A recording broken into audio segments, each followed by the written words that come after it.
To let's go. Acupressure acupuncture ट्रीटमेंटमध्ये फरक मूलतः असा असतो की ॲक्युप्रेशर ट्रीटमेंट ही त्याच बिंदूला दाब देऊन केली जाणारी ट्रीटमेंट म्हणजे ॲक्युप्रेशर, आणि ज्या ठिकाणी ज्या वेळेला बिंदूला सुया टोचल्या जातात त्याला ॲक्युपंक्चर असं म्हणतात. ॲक्युपंक्चर आणि ॲक्युप्रेशर दोन्ही ट्रीटमेंटमध्ये मूलतः उपयोगाच्या दृष्टीने आणि गुण येण्याच्या दृष्टीने खूप मोठा फरक नसतो, परंतु बरेच वेळा असं दिसतं की सांधेदुखीची जी दुखणी आहेत, एक एक सांधा गुडघा दुखतोय, खांदा आखडलेला आहे म्हणा, किंवा कमरेची दुखणी आहेत, अशा प्रकारची एक एक सांध्याची दुखणी असली तर त्याला सुया लावल्या तर जास्ती गुण येतो. ज्यावेळेला अनेक भाग शरीरातले दुखत असतील, अनेक ठिकाणचे प्रॉब्लेम्स असतील, त्यावेळेला ॲक्युप्रेशरचा गुण जास्ती चांगला येतो. जेव्हा आपल्या शरीरामध्ये अनेक बदल करायचे असतात, उदाहरणार्थ पचनशक्ती वाढवायची, उदाहरणार्थ किडनीचं फंक्शन सुधारायचं आहे, लिव्हरचं फंक्शन सुधारायचं आहे, त्यावेळेला सुयांचा गुण जास्ती चांगला येतो. एका वेळेला आपण ॲक्युपंक्चर ट्रीटमेंट करताना एका वेळेला आपण 10 सुया वापरतो जास्तीत जास्त, आणि शक्यतो ही सगळं ट्रीटमेंट 10 सुयांमध्ये बसवण्याचा आपला प्रयत्न असतो. त्यामुळे ॲक्युपंक्चर ट्रीटमेंट करत असताना प्रत्येक पॉईंटच्या कार्याचं आणि तो काय काम करतो त्याचं भान असणं आणि त्याची समज असणं खूप महत्त्वाचं असतं. आज आपण शिकणार आहोत, आज आपण बघणार आहोत ते म्हणजे ह्या सुया कशा असतात. ते या ॲक्युपंक्चरच्या या सुया आहेत, यांना फिलिफॉर्म निडल असं म्हणतात. फिलिफॉर्म निडल याचा अर्थ त्या पोकळ नसतात, त्या सॉलिड असणाऱ्या एखाद्या तारेप्रमाणे असणाऱ्या या सुया असतात. या सुईचे 3 भाग असतात.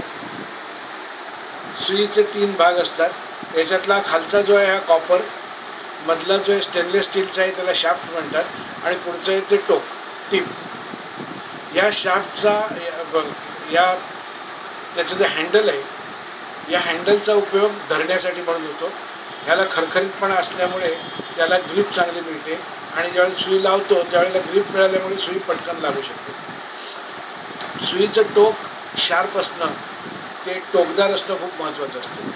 त्यामुळे सुईचं टोक जर का झिजलं तर सुई आत जाताना दुखते, परंतु लावणारा जर का स्किलफुल असेल, लावणाऱ्याची अनुभव चांगला असेल तर सुई खराब झालेली असतानाचं दुखण्याचं प्रमाण कमी राहतं, आणि लावणाऱ्याचं जर का ती क्षमता त्याच्यामध्ये नसेल, त्यांनी प्रॅक्टिस केलेली नसेल तर चांगली ताजी नवीन कोरी करकरीत सुईसुद्धा लावताना भरपूर वेदना देऊ शकते. त्यामुळे हे सुई लावण्याचं जे तंत्र आहे ते प्रत्येकाने आपापल्या पद्धतीने प्रॅक्टिस करून घोटण्याचं तंत्र आहे. ज्यावेळेला आपण कोणालाही सुया लावतो त्यावेळेला तो भाग निर्जंतुक करणं महत्त्वाचं असतं, आणि म्हणून कापसाने स्पिरिट घेऊन कापसाने तो भाग जंतुनाशक करण्यासाठी कापसाने पुसून काढायचा. हा बिंदू आहे आपला LI4. शरीरातल्या सर्व व्याधी निवारण करणारा भिन्नता पॉईंट म्हणजे हा LI4. तसंच आज आपण घेणार आहोत दुसरा सगळ्यांनाच नेहमीच महत्त्वाचा असलेला बिंदू, तो म्हणजे प्रतिकारशक्ती वाढवणारा LI11. दोन्ही ठिकाणी आपण पहिल्यांदा स्पिरिट लावून साफ करून घेतलेली आहे दोन्ही ठिकाणची जागा. आता सुई जुनी असू दे अथवा नवीन असू दे, सुईसुद्धा स्पिरिटनी साफ करून घ्यायची. सुई स्पिरिटनी साफ केल्यानंतर सुई लावण्यासाठी ही ह्या 2 बोटांच्या चिमटीमध्ये पकडायची. पकडण्याचं तंत्र असं आहे की शाफ्ट आणि हँडल याच्या मध्यावरती याची ग्रीप घ्यायची. दोन्ही बाजूनी इकडे थोडी आहे आणि इकडे थोडी याची ग्रीप घ्यायची, आणि नंतर लावत असताना आपल्या एका हाताने जिथे लावणार तो भाग ताणून घ्यायचा. ही सुई तिथे जवळ आणायची, आणि ह्या 2 बोटांच्या स्विफ्ट ॲक्शननी, ह्या 2 बोटांच्या झटपट ॲक्शननी ही सुई आतमध्ये गेली पाहिजे. सगळ्यात महत्त्वाचं असतं की एका क्षणामध्ये सुई आतमध्ये गेली तर काही दुखत नाही, ती जर का हळूहळू गेली तर त्या माणसाला खूप दुखतं. तर हे हाताने आपण ताणून घेतलं हा भाग, आणि ह्या हाताने सुई लावली. सुया ह्या 1 इंचापासनं, ही सुई 2 इंचाची सुई आहे, 3 इंचाची सुई आहे, 1 इंचापासनं 6 इंचापर्यंत लांबीच्या सुया मिळतात. काही सुया अर्ध्या इंचाच्या सुद्धा असतात. त्या कारणांप्रमाणे त्या ठिकाणांप्रमाणे वापरतात. परंतु ही जी 2 इंचाची 1.5 इंचाची जी ही सुई आहे, ही 1.5 इंचाची सुई सर्वसाधारणपणे वापरली जाते. सुई आतमध्ये किती लावायची याचं गणित प्रत्येक पॉईंटसाठी प्रत्येक पुस्तकात दिलेलं असतं. परंतु हे सर्व शरीराचे 300 पॉईंट्स आणि 300 पॉईंटवरती प्रत्येक ठिकाणी ती सुई किती आतमध्ये लावायची हे दाखवायचं जर का झालं किंवा लक्षात ठेवायचं झालं तर कठीण पडेल. आणि त्यासाठी मी शोधून काढलेला जो मार्ग आहे तो असा की शरीरामध्ये जितकी जागा असते तेवढीच तिथे लावायला लिहिलेली असते. त्यामुळे या LI4ला लिहिलेलं आहे 1 जूल, याचा अर्थ साधारण एक इंच आतमध्ये गेलेली. सुई किती लावायला हवी तर माझ्या दृष्टीने सुई स्वतःहून उभी राहील एवढी असायला पाहिजे. आता यांचा हात उलटा केला तरी ही सुई पडणार नाही, अशा प्रकाराने सुई कुठची लावलेली असली पाहिजे. सुई लावून झाल्यानंतर आता आपण दुसरी सुई पण लावूया. ही दुसरी सुई LI11ला लावतो. पुन्हा हात ते पुसून घेतलेलं आहे. आपण सुई लावतो त्यावेळेला पेशंटला, ज्याला आपण सुई लावणार त्याला सांगायचं श्वास घ्या आणि रोखून धरा. त्यांनी श्वास रोखून धरलेला असताना सुई सोडायची, दुखत बिलकुल नाही द्यायची. सुई ज्या वेळेला आता तुम्हाला दिसते की सुई अशी आहे, त्यांनी हात जर का हलवला तर सुईची जागा बदलताना दिसते. आता ही सुईची जागा बदलते याचा अर्थ काय होतो की आतले मसल्स हलतात आणि ह्या हलणाऱ्या मसल्समुळे जर सुई आता मी ह्या पोझिशनला काढायचा प्रयत्न केला तर ती दुखेल. त्यामुळे पूर्वी जशी लावली त्या पोझिशनला ती काढत असताना दुखत नाही.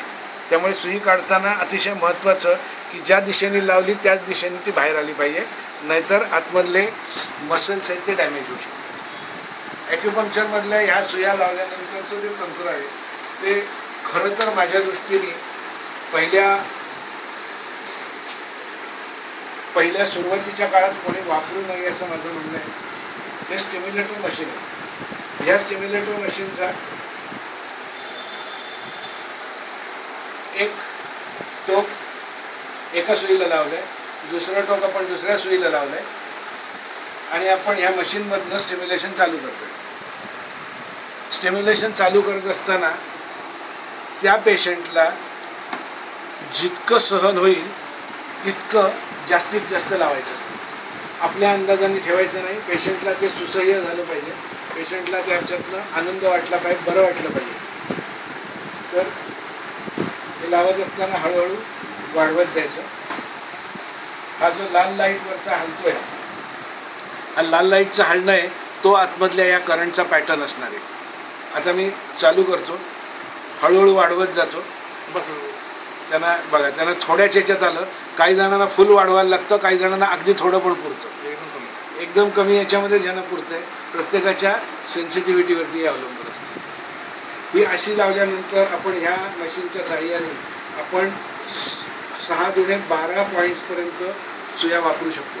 त्यामुळे हे 6 पॉईंटचं मशीन हे पॅरालिसिसच्या ट्रीटमेंटसाठी खूप चांगलं उपयोगी पडतं. एका वेळेला अनेक सुया लावून एका वेळेला अनेक मसल्सना एकाच वेळेला ताकद देण्याचं काम करतो. याच्यातले हे जे कंट्रोल्स आहेत त्याच्या कंट्रोलबद्दल सांगतो.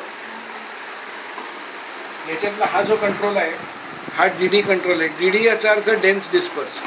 डेन्स डिस्पर्समध्ये करंट येतो तो टक टक टक, हा डिस्पर्स करंट आहे. ट्रर करून आतमध्ये येतो. हा लाईटमध्ये दिसतोय. टक टक टक ट्रर जोरात वाढला. तर हा करंटचा जो पॅटर्न आहे तो ह्या खालच्या कंट्रोलने आपल्याला बदलता नाही येतो.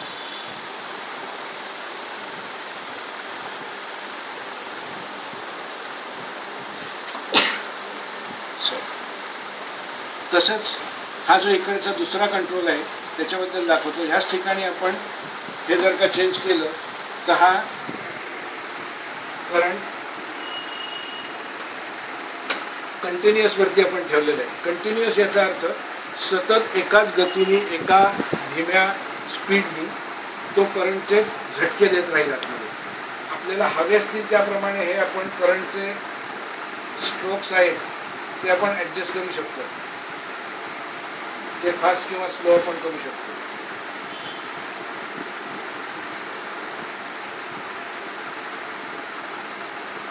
हा वाढलेला आहे. आता प्रत्येक करंटला त्याची ॲडजस्टमेंट थोडीशी वेगळी करायला लागते. ही ट्रीटमेंट अशा प्रकारे आपण 20 मिनिटं ठेवतो. 20 मिनिटं ठेवण्याचं कारण असं असतं की पहिल्या 5 मिनिटामध्ये ॲक्युपंक्चर ट्रीटमेंटचा गुण चालू होतो. 20 मिनिटापर्यंत मॅक्झिमम असतो आणि 20 मिनिटानंतर हळूहळू कमी होतो. त्यामुळे 20 मिनिटापेक्षा जास्ती ठेवलं तरी चालू शकतं, परंतु 20 मिनिटं हे त्या दृष्टीने एक स्टँडर्ड टाईम ह्या दृष्टीने त्याकडे बघितलं जातं. कुठचाही पॉईंट ज्यावेळेला आपण वापरणार त्यावेळेला म्हटलं होतं की लांबचे पॉईंट जास्त इफेक्टिव्ह असतात. त्यामुळे हा LI4 पॉईंट किती एरियामध्ये काम करेल, तर माझ्या दृष्टीने मी काढलेलं तंत्र असं आहे की हा अंगठा ह्या पॉईंटला ठेवल्यावरती जेवढी एरिया येईल या इथे तेवढ्या एरियामध्ये तो पॉईंट काम करणार. तेवढ्या एरियामध्ये कुठेही सुई लावली तरी त्या पॉईंटचा तेवढाच गुण आपल्याला मिळणार, असा त्याच्यातला अर्थ आहे. या प्रकाराने आपण ज्यावेळेला हाडावरती असतं सुई, हाडावरचा हा LU7 पॉईंट आहे, पाठीचा वरच्या बाजूचा पॉईंट, त्याला सुई लावताना इथे हाड आहे, इथे सरळ जाऊ शकत नाही आणि म्हणून आपण तिरकी लावतो. याला म्हणतात ऑब्लिक सुई लावणं किंवा अँग्युलर लावणं किंवा तिरकी लावणं. तर ज्या ठिकाणी जशी जागा असते तशीच लावायची. डोक्यावर लावायचं तर डोक्यावरती मसल्स कमी आहेत, इथे कातडीच जास्त आहे, त्यामुळे इथे सुई उभी राहू शकत नाही आणि म्हणून ह्या इथे सगळ्या पॉईंटला तिरक्यात लावायला लागतात. जिथे जागा आहे तशी. हातावरच्या पॉईंट्सला लावायची झाली तर इथे पण जागा कमी आहे, त्यामुळे इथे पण थोडीशीच टोचायला लागते. पायावरच्या पुढच्या पॉईंट्सच्या बाबतीत पण तसंच करायला लागतं. तर ह्या प्रकाराने हे सुया लावण्याचं तंत्र आहे. ज्यावेळेला कंप्लीट होते ट्रीटमेंट त्यावेळेला पहिल्यांदा ह्या मशीनचा सगळे पॉईंट्स बंद करायचे. सगळे पॉईंट बंद करण्याच्या मागचं कारण असं की आत्ता आपण जर का बंद केले नाहीत आणि पुढच्या पेशंटचं तसंच चालू केलं तर त्याला त्याचा मोठा झटका बसू शकतो. त्यामुळे पहिलं आठवणीने हे सगळं बंद करायचं, नंतर मग हे मशीन बंद करायचं, नंतर ह्या वायर्स काढायच्या. वायर्स काढून झाल्यानंतर ज्या सुया जशा लावल्या आपण ही सुई अशा डायरेक्शनने लावली होती त्याच डायरेक्शनमध्ये बाहेर काढायची. बघितलं तर कुठेही रक्त आलेलं नाही आहे, कारण सुईच मुळात पातळ आहे. परत ही सुई अशी तिरकी लावलेली आहे, त्याच दिशेने ती बागेवर बाहेर ओढायची. प्रत्येक वेळेला सुई काढली की त्या ठिकाणी स्पिरिटनी पुसून घ्यायचं, सुईला पुसून घ्यायचं. तिसरी सुई आपण लावली होती ही अशा याने लावली होती ह्या पोझिशनमध्ये, त्यामुळे ही काढली. संपूर्ण तिन्ही ठिकाणच्या याच्यामध्ये तुमच्या लक्षात आलं असेल की कुठूनही रक्त आलं नाही. सर्वसाधारणपणे कुठच्याच पॉईंटमधनं कधीच रक्त येत नाही. दातल्या एखाद्या पॉईंटमधनं येतं, ते सुपरफिशियल असतं, जरा दाबून धरलं की रक्त यायचं थांबतं. पण ॲक्युपंक्चर करताना काळजी घ्यायची की ह्या ज्या अशा प्रकारच्या शिरा दिसत आहेत वरती आलेला, यांच्यावरती डायरेक्ट सुई लावायची नाही. कारण ही जर का भेदली आणि इथून रक्तस्राव चालू झाला तर हॉस्पिटलला ॲडमिट करण्याशिवाय मार्ग राहणार नाही. त्यामुळे डायरेक्टली दिसत असताना करायचं नाही. आतलं जे काय आहे ते आपला परमेश्वर आपली काळजी घेईल, कारण आपण चांगल्या इच्छेने करतो. तर हे अशा प्रकारचं सुया लावण्याचं तंत्र शक्य तितकं सोपं करून दाखवलेलं. परंतु या सगळ्यात महत्त्वाचं म्हणजे आपली आपण प्रॅक्टिस करणं, आपल्या हाताने कशा प्रकाराने सुया सोप्या जात आहेत याची प्रॅक्टिस करणं आणि ही प्रॅक्टिस आपल्या स्वतःवरच पहिली करणं हे याच्यातली गुरुकिल्ली आहे. जो आपल्या स्वतःला न दुखवताना सुया लावू शकतो तो जगातल्या कोणालाही न दुखवताना सुई लागेल याच्याबद्दल माझी खात्री आहे. हरिओम.